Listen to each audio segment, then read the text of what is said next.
Salve galera, sejam bem-vindos a mais um vídeo. Aqui que fala Igor 026 e galera, hoje tô trazendo uma parte, podemos se dizer uma terceira parte da lenda da criatura, tá ligado? Não vou ali aonde que eu já mostrei, no caso a lenda, pra quem tá chegando aí no canal, tá se perguntando o que é a lenda da criatura, no caso, uma lenda que pode ser bastante antiga aqui. Aqui no caso é um conjunto de chakras, certo? Tem uma aqui, tem uma lá. Essa tal de criatura anda atormentando essas chakras, galera. Diz o morador daqui e viu uma criatura, um ser inteiro preto, tá vestindo um cachorro. A lenda assim, podemos se dizer que pode ser um lobisomem, pode ser um corpo seco, ou pode ser também essa criatura que não se sabe o que que é, né? E isso aí foi o que eu sei até agora, certo? Inclusive eu soltei o vídeo aí de noite e agora eu vou mostrar um pouco da mata da criatura ali. Espero que vocês curtam. É nóis, galera. Claro que eu vou fazer uma track de terror aí pra vocês. É nóis. Curta aí o vídeo.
Como vocês podem ver aqui, essa trilha aqui, no caso eu desceria aqui, cara, aqui eu não vou facilitar de descer, que eu tô com tênis escorregadio, aqui é perigoso eu não conseguir subir de novo, daí eu tenho que dar uma baita volta e eu tô sem equipamento.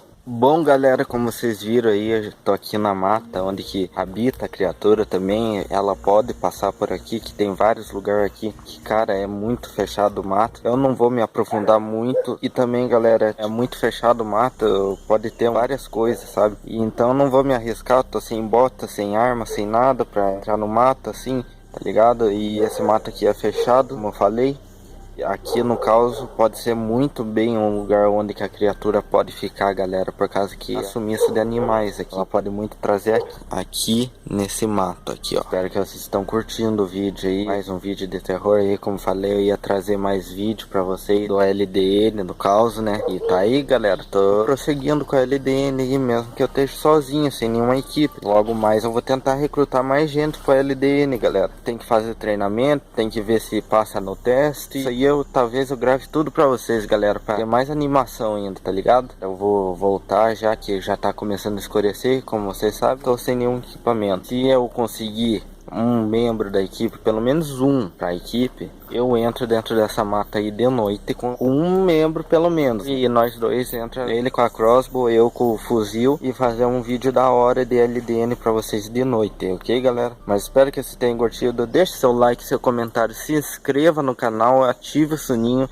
não se esqueça galera. Pode ser que às vezes não dê pra postar sexta vídeo, que às vezes cai a internet, às vezes dá algum BO, mas sempre sexta-feira eu tô tentando postar sempre o vídeo pra vocês. LDN sempre às 8 horas da noite, não importa se for de dia ou de noite que eu faço uma visita à lenda, sempre eu vou postar 8 horas da noite sexta-feira, LDN. Vídeo normal eu posto meio-dia ou depois de meio-dia sempre, ok galera? Toda sexta vídeo novo. É nóis, valeu e até o próximo vídeo.